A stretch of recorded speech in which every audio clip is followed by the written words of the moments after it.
Isaías 6, a partir do verso 1, diz o seguinte: no ano da morte do rei Uzias, eu, o Senhor, assentado sobre um alto e sublime trono, e as abas das suas vestes enchiam o templo. Serafins estavam por cima dele. Cada um tinha 6 asas, com 2 cobriam o rosto, com 2 cobriam os pés e com 2 voavam. E clamavam uns para os outros, dizendo: Santo, Santo, Santo é o Senhor dos Exércitos. Toda a terra está cheia da sua glória. Os umbrais das portas se moveram com a voz do que clamava, e o templo se encheu de fumaça.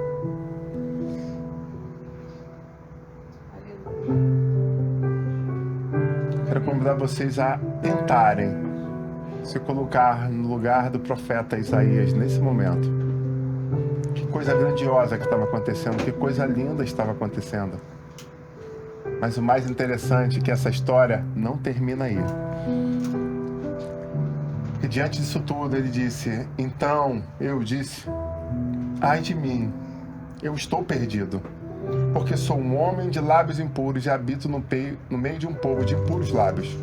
E os meus olhos viram o Rei, o Senhor dos Exércitos.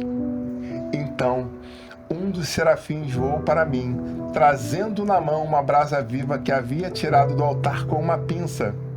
E com a brasa ele tocou a minha boca e disse: eis que esta brasa tocou os seus lábios. A sua iniquidade foi tirada e o seu pecado foi perdoado. Meus irmãos, louvado e bendito seja Deus por essa mensagem. Mas o mais interessante é que ainda tem um capítulo 3 nisso. Ele primeiro vê, depois ele pede perdão. Só que na terceira vem a pergunta.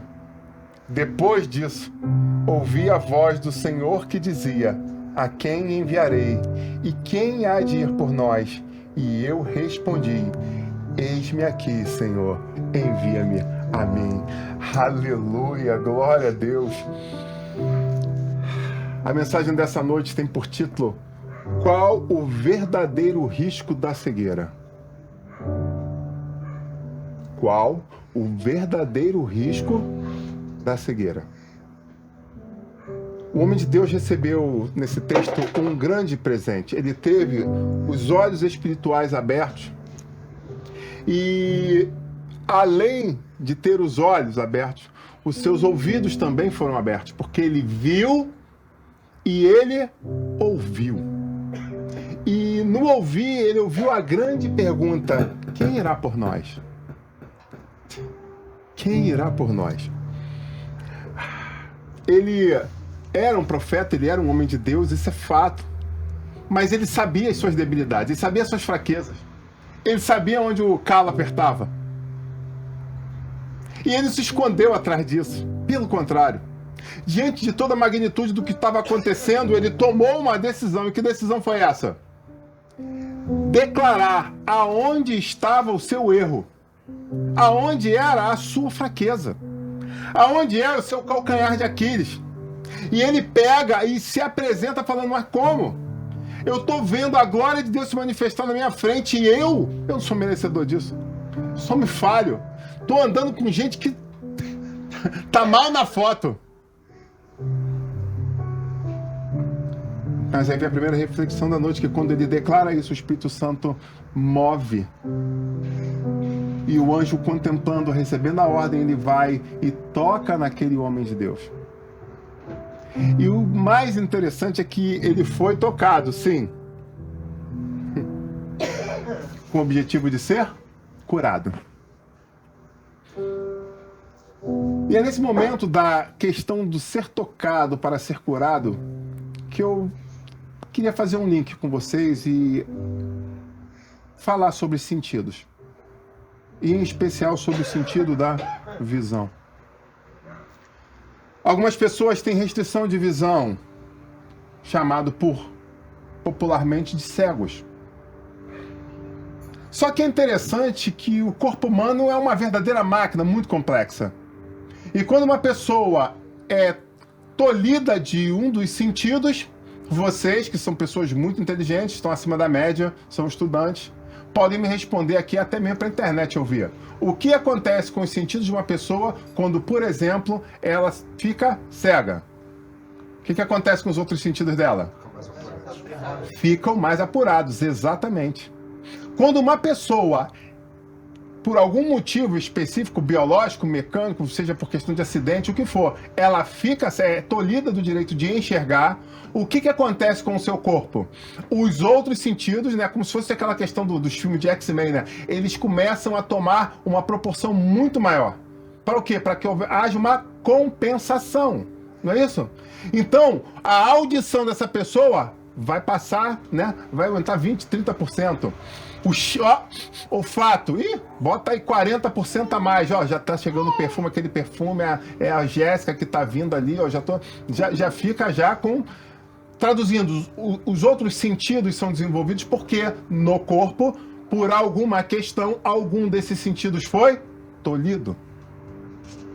Então, quando isso acontece no nosso campo bioquímico, posso assim dizer, nossas questões biológicas, é dessa forma que o corpo se desenvolve. Qual o objetivo disso? Reduzir ao máximo os riscos e melhorar a sua qualidade de vida. Traduzindo, a pessoa não está mais, mas calma aí. Primeiro, ela corre muito mais. Então, primeira coisa, autodefesa. Os outros sentidos são aumentados para o quê? Para aumentar a possibilidade de defesa dessa pessoa. E em outros fatores, é claro também, a qualidade de vida dela aumentar. Então, há um equilíbrio natural do ser humano quando assim acontece. Eu acho que é de todos os seres, inclusive os animais, né? Porém, tem um ditado popular que fala uma coisa muito extraordinária, que é uma verdade. O pior cego... não deixaram nem eu terminar, já quase falou todo mundo junto. O pior cego é aquele que não quer ver. E aí eu pergunto para você, essa pessoa que sofre desse tipo de cegueira, tem os outros sentidos evoluídos? Não. Por que não? Porque, na verdade, isso não foi uma questão bioquímica, biológica, espiritual, não. Foi uma questão de escolha. E aí, os outros sentidos falam assim, meio, calma aí, não tem nada com isso não. Não, mas eu quero ficar cego, eu quero que tudo mais funcione melhor. Não funciona, porque não é assim. E tanto que já viram um ditado popular, o pior cego é exatamente esse, o que não quer ver. Porque, na verdade, ele tem os sentidos, de uma forma plena, mas ele toma a decisão de... Eu acho que é até difícil falar de cegar a si mesmo. Ou de fingir que não está enxergando. Sabe, nessa hora, eu, como tinha falado no começo, peço autorização para entrar na história da minha família publicamente. E contando a história da minha família, eu espero que desperte algo dentro de você. Então, essa história real que eu vou contar tem por um único objetivo: não expor a minha família. Mas o objetivo principal é que você, ouvindo essa história, você possa ser alcançado por Cristo Jesus e que tenha uma vida transformada e seja plena. Amém, igreja? Então, eu começo falando das minhas duas avós. Eu tinha uma avó chamada Ilza. E essa avó tinha muitos filhos. Como aquela família de antigamente, né? Ela botou um time de futebol pra jogar, né? Se fosse salão, ela botou o banco de reserva. No campo ainda tá faltando, ela ainda adotou gente, né? Pra completar o time, adotou um pra completar o time, né? Então, era muita gente. O mais maneiro quando eu vejo a história dos meus tios, né? Meu pai e meus tios conversando, é para lembrar quem é o mais antigo do que o outro, né? Não, você é mais velho, não, mais velho é fulano. E às vezes eles se confundem. Eu fico caio na gargalhada. De tanto filho, de tanto aniversário, eles se misturam lá. Eu fico só de fora olhando, né? Pois bem, essa era a minha avó Ilza. Tinha muitos filhos. E esses filhos deram para elas muitos netos. Vocês imaginem aí, né? Um time de futebol com todo mundo tendo neto ali, é neto que não... E o mais interessante é que ela tomou uma decisão. Ela alugou uma casa muito grande, de 5 quartos, e muitos desses filhos e netos moravam com ela. E os que não moravam com ela, moravam, muitos deles, perto dela. Que acabavam convivendo na casa, né? Às vezes uma tia ia pegar o filho dela e do outro na escola. Então quando chegava do serviço ele passava lá, tomava aquele cafezinho, conversava um pouco e ia se voltar. Traduzindo, era literalmente uma grande família. Mas por um outro lado, eu tinha minha avó Wanda. E a minha avó Wanda, diferente da minha avó Ilza, era uma pessoa que, devido a intempéries da vida, que não entra, não vale a pena entrar agora, não é o objetivo, preferiu ficar sozinha. Ah, mas ela não recebia visitas? Sim, ela recebia visitas. Ela tinha filhos? Tinha filhos, netos, sobrinhos, tinha. Só que era bem aquela situação bem clara, né? Venha me visitar, mas quando o sol estivesse pondo, pegue o rumo da sua casa. Porque eu quero ficar só. Era a característica, a diferença, né? A diferença estrutural das minhas duas avós. Uma casa vivia sempre cheia e a outra casa vivia sempre vazia. Por mais que tivesse as visitas, claro, ela era muito benquista, mas eram aquelas visitas curtas, porque ela queria, no final das contas, ficar sozinha. Mas por que isso, pastor? Isso é uma outra história. Se um dia o Espírito Santo quiser que eu fale sobre isso, eu falo, mas não é esse o objetivo. A grande questão é, acontecem coisas na história da nossa vida que às vezes a gente não entende. E que vão fazer uma construção de pontes que a gente não sabe nem exatamente onde vai dar. E é isso que eu quero falar essa noite, sobre uma história que envolve a minha avó Wanda e as suas decisões. Bom, eu morava em Minas Gerais e eu pedi transferência. E ao mesmo tempo minha esposa também pediu transferência do emprego dela para vir trabalhar no Rio. Então os dois entraram no processo. Só que o processo dela saiu, a empresa transferiu ela para o Rio. E o meu processo só iria ser homologado no final de dezembro. Então, ela ficou 2 meses, quase, praticamente arredondando 3 meses sozinha. Ela iria ficar 3 meses sozinha no Rio de Janeiro. E em Minas nós morávamos de aluguel. Então, nós só poderíamos alugar a casa aqui depois que saísse a minha transferência também. Então, traduzindo, nós tínhamos uma casa mobiliada em Minas, mas ela precisava trabalhar de segunda a sexta no Rio de Janeiro e ter algum lugar para ficar durante esse tempo. E aí vem uma história muito interessante, que foi o que fazer com a minha esposa no período desses longos 90 dias. Né? E aí a gente começou a procurar alguém para patriar ela. E a gente foi de pessoas em pessoas, de lugares em lugares, tentando achar alguém para patriar, para que ela pudesse ficar morando de segunda a sexta, né, nesse processo ali. E depois de algumas negativas, algumas portas na cara, ela conseguiu essa vaga exatamente junto à minha solitária vó Wanda. Que deixou bem claro, bom, eu vou deixar porque é por um tempo curto. É por um momento, uma causa específica. Porque eu não quero ninguém morando comigo. Eu quero ficar só. Vocês são muito bem-vindos para visitar a minha casa, mas naquela premissa, no final do dia, vocês, por favor, sigam o seu caminho. Então nós agradecemos a ela pelo aquele carinho.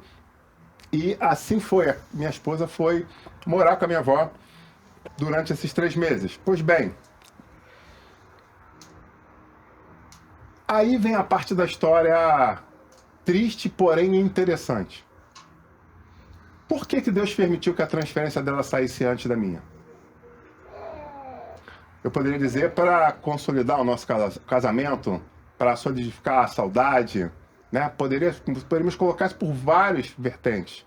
Né, para ver o quanto a gente queria realmente, para que eu não amolecesse na hora do meu pedido e eu fosse até a última esfera, como eu fui, né, para conseguir a realização, né, a homologação dessa transferência, né, enfrentando diversas lutas de diversos seres humanos e seres espirituais. Então, então, de repente foi por isso, para que ela já estando aqui eu pudesse fazer isso. É um viés. Não, é porque meus pais sentiam muita saudade de mim e queriam que eu voltasse para o Rio, né? Então, alguém pode falar isso, né? Aí depois vocês conversam com eles e vê se essa história é por aí. O fato é, minha querida esposa estava morando aqui, eu precisava vir. E aonde a gente menos esperava era exatamente onde ela estava morando, na casa da minha solitária avó, Wanda. E na casa da minha avó, minha esposa, numa bela manhã, né, descobre algo. Minha avó fazendo comida, tirou a panela do fogo e pensou que tinha desligado o fogo. E ela conversando normalmente, quando de repente ela volta pro fogão para pegar uma outra coisa e a chama ligada queima o braço dela. E aí ela, ué, que a senhora botou a mão em cima do fogo? Ela, fogo? Que fogo? O fogo que tá ligado? Desliguei, cara, distraí. Aí já a pulga deu aquela coçada. Pô, mas o fogo estava ligado, eu não vi o fogo ligado, a cozinheira experiente. Tá. Numa outra situação, uma outra coisa chamou a atenção de novo. E aí no final de semana, quando estávamos juntos, ela falou assim, eu acho que tem alguma coisa errada. Eu acho que a sua avó não está enxergando. E aí eu lembro que eu vim pro Rio, né? Que uma semana ela vinha, a outra ela ia no final de semana e o outro eu vinha, nós revezávamos. E aí na outra semana, 15 dias depois, eu vim pro Rio. E aí eu chamei meus pais e falei, olha, tem uma coisa errada, eu acho que a minha avó não está enxergando.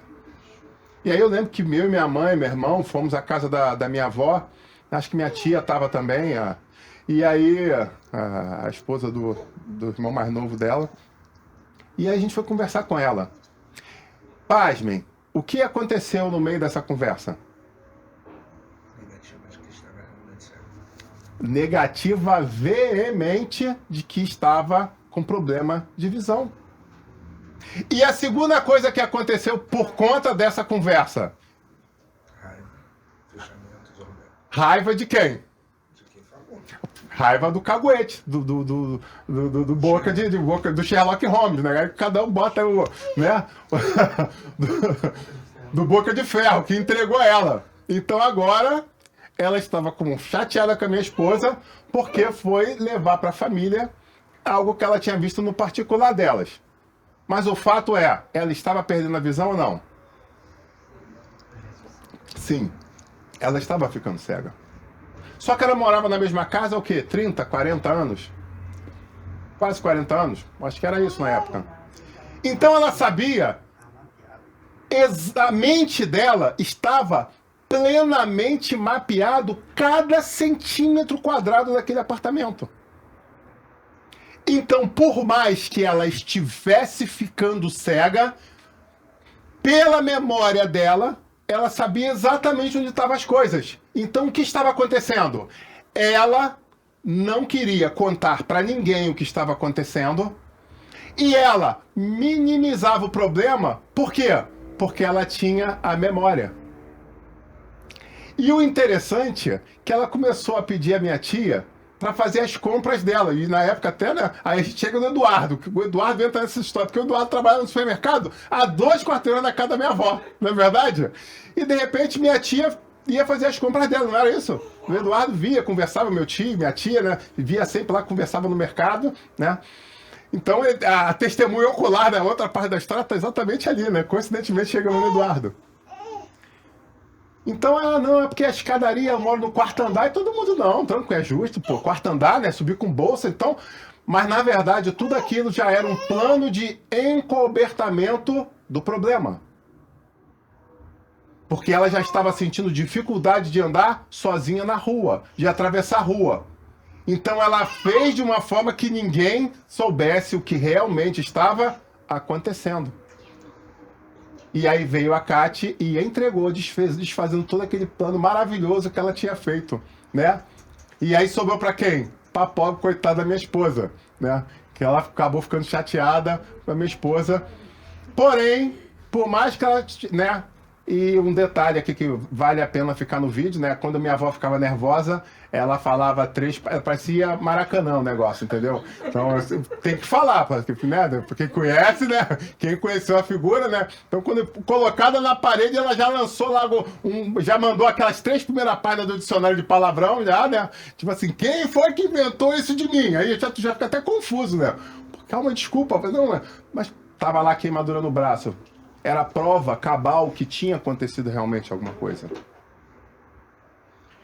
Bom, para encurtar essa história, existem situações que, por mais que você faça um plano mirabolante, ela acaba sendo descortinada diante da sociedade. As pessoas acabam descobrindo, vendo, porque tem sempre alguém que vê, ou que conta, ou que sente cheiro. E por mais que você ache que esteja perfeita, ela não é perfeita. Principalmente se tiver envolvido esfera espiritual, porque Satanás é o mesmo que te promete o segredo e é o mesmo que está com a filmadora na outra mão. E faz questão de estrear depois, né, colocar em rede nacional o teu pecado, que ele mesmo prometeu te acobertar. Você está entendendo isso? Pois bem, encurtando a história, a família começou a mapear, monitorar, e a minha tia que ia todo dia lá, e as pessoas começaram a prestar atenção e constatamos que realmente, por mais que ela batesse, não, tô perfeita, a gente viu que a vista dela estava cada vez pior. E aí eu lembro no fatídico dia que eu pedi uma dispensa em Minas, eu lembro como se fosse hoje isso, e minha mãe marcou uma visita numa clínica lá em Botafogo, do IBOL. E eu cheguei de viagem, eu viajei 7 horas mais ou menos, saí de Minas, tipo, 4 horas da manhã, peguei 7 horas de estrada, cheguei no Rio na hora do almoço, sem comer, revoltado, ainda tinha tomado, acho que uma multa na rodoviária, tava daquele jeito, né? Quando eu chego em casa dela, ela tá de pijama. Aí eu falei, o que é isso aí? Eu já falei que, detalhe, quem conheceu ela sabe também que ela tinha ojeriza, médico, hospital e remédio. E aí eu falei, que é isso? Eu já falei que eu não vou a lugar nenhum, não, e você vai tomar não sei aonde, vai engordar, mandou sapos e lagartos, que é isso, pô? Respeita aí, pô, mano. Respeita você, que eu não vou a lugar nenhum, vocês estão tentando me obrigar a fazer uma coisa que é tudo mentira, é tudo fake. Aí eu falei, vó, aí eu falei, vó, eu viajei 7 horas pra chegar aqui, pra te levar nessa consulta, porque ninguém conseguiu levar ela, todo mundo. Só não pediram o Espírito Santo, porque todos os homens que tentaram da família, ela já escorraçou de cabo de vassoura e tudo. Que ela batia de cabo de vassoura. A velha era sinistra, meu irmão. Mulher de doicode.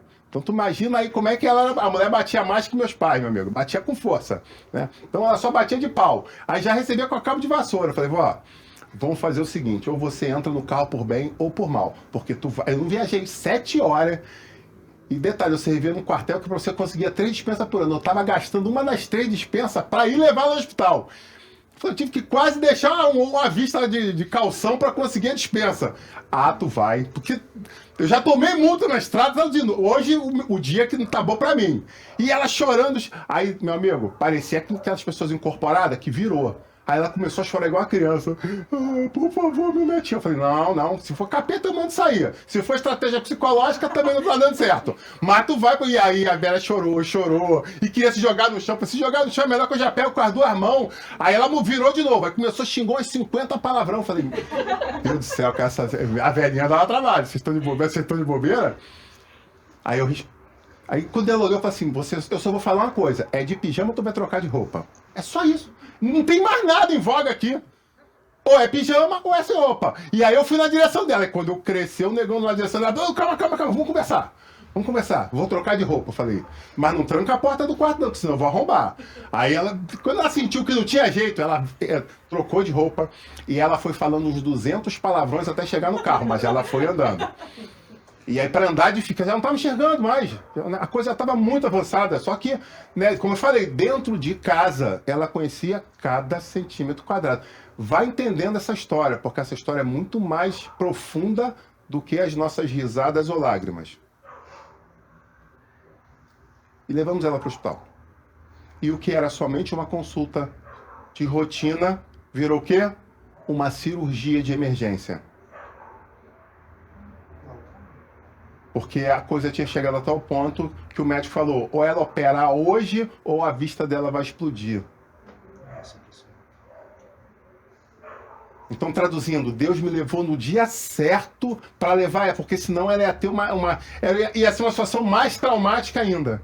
Eu falei, como assim explodiu? Porque a pressão interna está inchando e aí tivemos que... Foi uma experiência muito sinistra, porque eu tive que dar um mata-leão na minha avó. Foi um negócio assim muito traumático. Eu nunca imaginei que eu aprendi a lutar para fazer isso. Porque ela tinha que ser furada, o laser tinha que furar para começar, para diminuir a pressão ocular, e ela não conseguia ficar parada, porque eu tive que travar a minha avó e ainda segurar, tipo aquele filme de ação, que o cara segura o olho, segurar com a garra no olho e travar. Eu chorava, e ela chorava, e eu chorava os dois. Eu falei, vó, você não vai sair daqui sem olho, porque eu vim aqui para ajudar você a se salvar dessa enfermidade. Mas em todo o tempo, até a hora que o laser estava preparado, qual foi a fala dela? Eu não preciso disso, porque eu estou enxergando. E de novo eu volto. O pior cego é aquele que não quer ver. Não é? Aí você fala, mas aí é complexo, ela está perdendo a visão, mas aí é que está.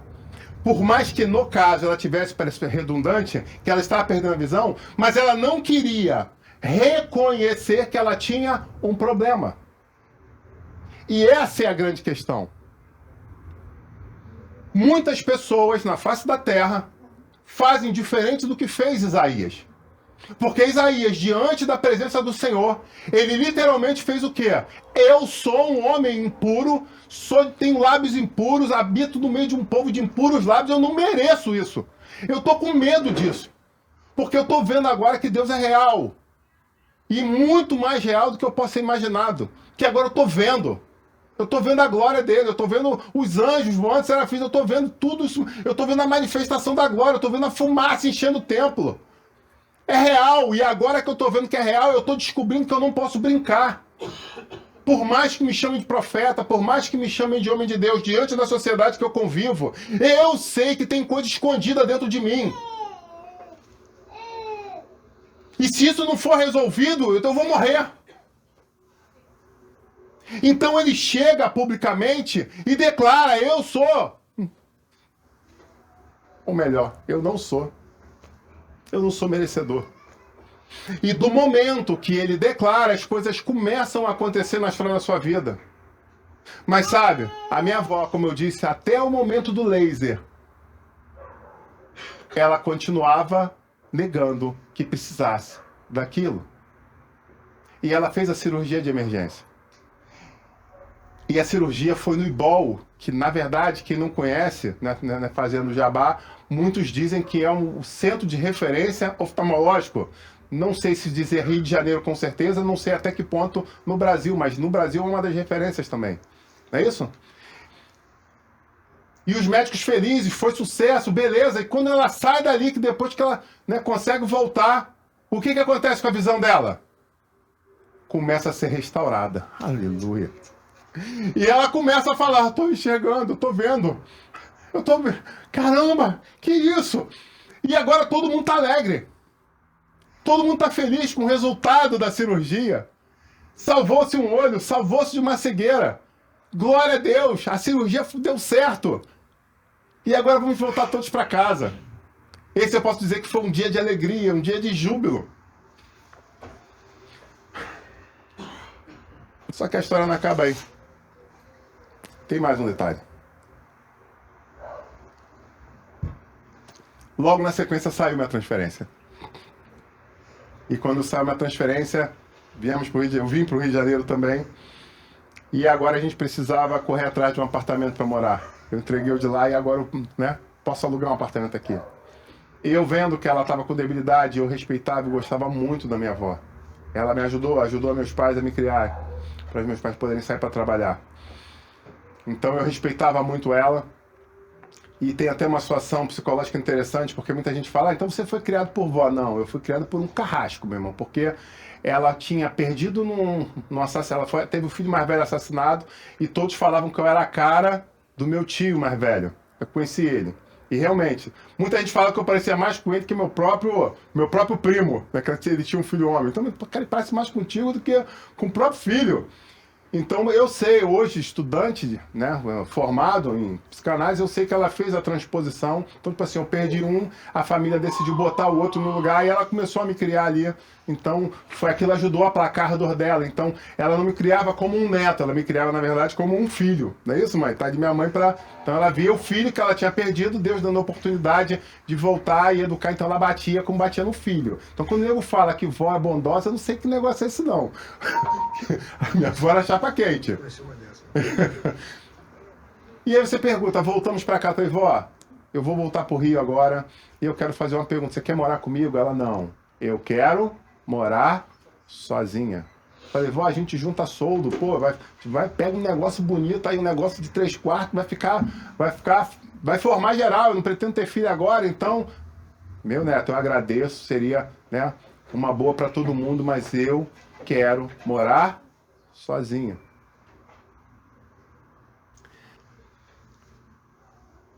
E toda a maravilha que tinha acontecido e a cura dela estava atrelada a uma coisa. Depois da cirurgia, ela precisava fazer um pós-operatório religioso. Traduzindo, ela precisava usar alguns remédios específicos de uma forma que não podia, de forma alguma. O médico foi bem categórico comigo, com a minha mãe na época, para falar, ela não pode perder, deixar um dia sequer de tomar os remédios, porque e não pode voltar tudo a estaca zero. Sabe? Depois de uma semana, a minha tia era responsável por comprar e trocar os remédios dela, ela descobriu que tinha algumas gotas e alguns comprimidos no colírio. E na segunda semana, quando ela foi levar, ela falou, não precisa trazer agora, porque ainda tem metade. Ela, mas... Não, tô usando, tá tudo perfeito, tô usando do jeito que o médico mandou esse negócio aqui. Mas lembra que eu falei lá no começo que ela era aquela que não gostava de médico nem de remédio? Pois bem, era a mesma pessoa. Ela tinha passado pela cirurgia, pelo susto, pelo trauma, mas ela continuava não acreditando em médico e em remédio. Você está entendendo isso? Porque, como eu disse, isso é muito mais espiritual do que você possa imaginar. A história da minha avó essa noite vai salvar vidas, vai libertar pessoas, eu tenho certeza disso. Porque o Senhor falava no meu coração sobre isso. Exponha essa história, porque essa história vai transformar histórias. Essa história vai transformar histórias.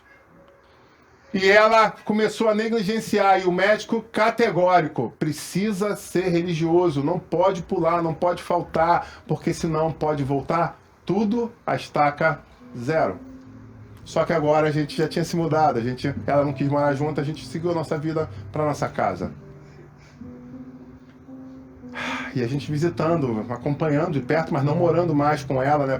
Porque a Kátia, nos primeiros dias, estava ali com ela, né? Chegado do trabalho, pingou, não pingou, tomou, não tomou, e ficava ali, entre aspas, se ciceroneando, paparicando ela. Oferecemos de colocar uma enfermeira com ela não, porque ela tinha condições financeiras para isso, ela não quero, não aceito. Eu quero morar sozinha. Sabe, meus amigos, eu acho que eu não preciso nem terminar essa história. Ela parou de tomar os remédios. E ela tinha pulso firme, minha tia não teve voz para obrigar ela, para perturbar ela como a que minha esposa fazia. E ela começou a perder alguns dias de remédio, tomava um, não tomava outro. O fato é, a vista foi piorando, piorando, piorando. E quando nós descobrimos, ela já estava cega de novo. Só que dessa vez, o segundo estado tornou pior do que o primeiro. E qual era o risco quando ela operou de emergência? E qual foi o final dessa história? Ela perdeu a vista. Ela não só ficou cega, ela teve que tirar a vista. Se tivesse sido diferente, quantas pessoas já não passaram por isso, de se perguntar, poxa, mas se eu tivesse sido um pouco mais, ou se eu tivesse sido um pouco menos, se eu tivesse escutado, se eu tivesse falado, se eu tivesse... Se, são tantos se. Eu sei, quando eu recebi a notícia, ela já estava fazendo a cirurgia de emergência, mas dessa vez era para tirar a vista. Eu fiquei chocado, eu vi ela saiu enxergando de lá, o que aconteceu? E aí o médico falou, ela não tomou os remédios, não cicatrizou, infeccionou, né? Infeccionou porque não houve cicatrização, e aí o estado perdeu a vista toda. E aí quando a gente descobriu, a coisa já estava muito ruim também na outra. E logo na sequência, eu não lembro quantos meses foi, mas foi logo depois, pouquíssimo tempo depois, ela perdeu a segunda vista também. Ela tinha um plano de saúde extraordinário. Ela tinha dinheiro para comprar os melhores remédios. Mas ela decidiu não tomar. E como você faz com uma pessoa assim? Porque muitos a gente chora dizendo, poxa, se tivesse condições, se tivesse alguém para estender a mão, se alguém pudesse apadrinhar. Não era o caso dela. Ela tinha dinheiro. Ela tinha salário, ela tinha recurso, ela tinha dinheiro guardado. Tinha um plano de saúde top. E aí eu lembro até quando algumas pessoas questionavam minha mãe, alguns parentes, pô, mas precisa pagar um top. Precisa, ela tem condições. Porque se ela precisar, ela tem o top. Não é isso? Então ela tinha um plano de saúde top. Só faltava helicóptero pousar na porta, no teto da cadeia para tirar de helicóptero. Só faltava isso. Porque era o melhor que tinha. Porque ela olhava e falava assim, minha mãe, nós temos condições, ela vai receber do melhor. E ela honrava a mãe dessa forma. Parabéns. Ela tinha do melhor. Mas ela decidiu não lançar mão disso. Sabe, tem pessoas que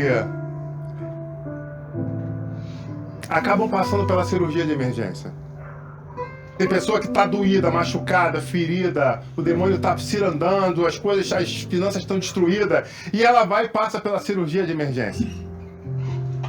E o médico dos médicos coloca a sua mão poderosa e faz com que a coisa seja transformada e que haja vida. E agora a pessoa ressuscitou, como a gente cantou no começo. Agora os planos voltam, a vida volta, as expectativas voltam. Mas não é somente uma cirurgia de emergência. Existe um pós-operatório. Existe um tratamento que precisa ser feito agora, talvez a médio ou até mesmo longo prazo. Mas aí vem o quê? Voa a seta da arrogância. Não, agora eu tô bom, agora é por minha conta, agora sou eu. Agora eu já tô bem, agora eu voltei de novo. Sabe, muita gente aqui conhece o Ministério da Lagoinha. É uma das maiores igrejas do Brasil na vertente batista. E muita gente conhece a Ana Paula Valadão. Mas pouca gente conhece essa história que eu vou contar agora. Que uma pessoa da família da minha esposa se desviou. E essa pessoa trabalhava no Diante do Trono. Era um funcionário normal. E a Ana Paula vendo essa pessoa chorando, falou, o que houve? E ela foi e desabafou. E ela comentou com o marido dela, o pastor Gustavo. E o pastor Gustavo falou assim, não, isso não pode ficar assim. Eu vou entrar nesse negócio. E ele pegou o carro dele e viajou 40 quilômetros até onde esse rapaz morava. E eu fico imaginando, né? De repente, batendo na tua porta e quando vê, na época o co-pastor, se não me engano, está como co-pastor do conglomerado da Lagoinha no Brasil, batendo na minha porta falando, eis que eu vim aqui para dizer, volta filho, volta para casa do pai. Aí você fala assim, caramba, que isso? Ele saiu, pegou o carro dele 40 quilômetros por casa. E esse rapaz, apesar de ser funcionário do Trono, não era nem a ovelha dele. Bem colocado, era de uma outra igreja. E aquele rapaz chegou e falou assim, eu não quero. Eu não quero mais Jesus. Eu quero seguir para a vida de pista que eu descobri, experimentei, eu não quero. Eu só abri a porta porque eu te considero. Você viajou muito tempo. Eu sei que você estava... Rapaz, você quer um copo d'água? Você quer o banheiro para poder voltar? Porque tua viagem foi perdida. E ele voltou os 40 quilômetros de volta. O fato é... Deus às vezes move pessoas das mais inusitadas possíveis para nos amar. Mas a gente precisa decidir se a gente quer ou não. O médico dos médicos faz a cirurgia, faz a transformação. Mas eu posso te dizer que depois que ele faz essa cirurgia, ele coloca com médicos competentes e enfermeiros competentes para trabalhar esse pós-operatório. Porque agora existe o quê? Um momento de transformação, de transição. Mas muitas vezes as pessoas não querem. Não, já passei aqui, beleza, aceitei a Jesus, recebi aqui uma corrente específica e a vida que segue. Mas Jesus falou uma coisa muito interessante para nós. E eis que por aumentar a iniquidade, o amor de muitos se esfriaria. A outra tradução vai dizer que por aumentar a iniquidade, o amor de quase todos se esfriaria. Mas é importante dizer que ele não traz somente uma palavra pessimista, ele traz uma palavra de reflexão para nós. Porque na sequência ele vai falar o quê? Mas aqueles que perseverarem até o fim serão salvos. Aqueles que perseverarem até o fim vão receber uma coroa. Então a grande questão não está em qual a experiência que você teve, se foi uma cirurgia de emergência, se foi uma eletiva, se você foi só encontrado na porta do hospital com uma unha encravada, eu não sei qual foi o tamanho da dor que você estava sentindo, mas você um dia teve um encontro com Jesus, o médico dos médicos, o Senhor dos senhores. Mas o que ele nos chama a refletir essa noite, que existe o momento da cirurgia, mas existe a fase do acompanhamento, existe a fase da fisioterapia, existe o depois disso. E muitas pessoas estão tentando pular etapas. Sabe, eu lembro quando meu irmão fez a cirurgia bariátrica. Quando você faz uma cirurgia bariátrica séria, quando é um profissional sério, existe uma equipe multidisciplinar. Não é esse o nome que eles deram? Onde essa pessoa vai não só para uma mesa de cirurgia e ponto final, não. Tem um acompanhamento psicológico, tem um acompanhamento de nutricionista, eu esqueci os outros, mas eram 4 especialidades, se não me falha a memória, eram 4, mas né, uma delas era o psicólogo. E guardei isso. Psicólogo. Porque o psicólogo precisa trabalhar você, que tinha uma mente de gordo, agora você tem a mente de um estômagozinho de passarinho.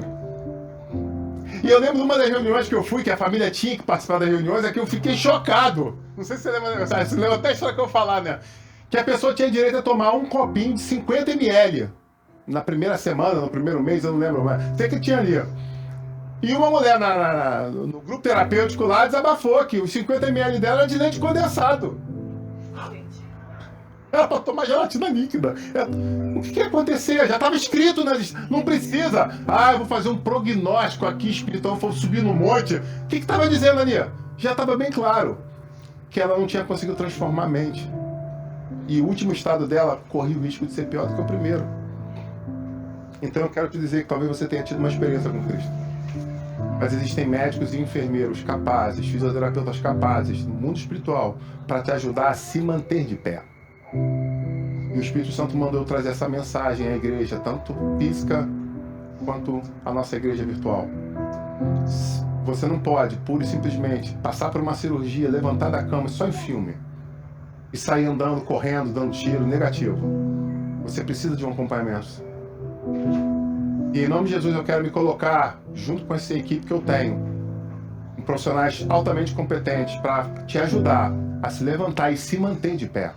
Porque como o texto fala, a grande questão não está em aceitar a Jesus, está em perseverar até o fim. E o mais interessante é que essa palavra foi dita exatamente por Jesus. Então eu quero te convidar a ter sim uma experiência com Cristo, mas uma experiência de continuidade. Amém? E eu termino essa mensagem falando: não serão todos que passaram pela cirurgia de emergência, ou mesmo todos que têm um diploma de médico ou de enfermagem. Traduzindo, seja aqueles que foram operados, seja aqueles que estavam trabalhando. Não serão todos, mas serão os perseverantes que verão a glória do Pai. Amém? Eu termino essa mensagem dizendo que Isaías e o que os escoteiros falam. O que é? Mantenha-se sempre alerta.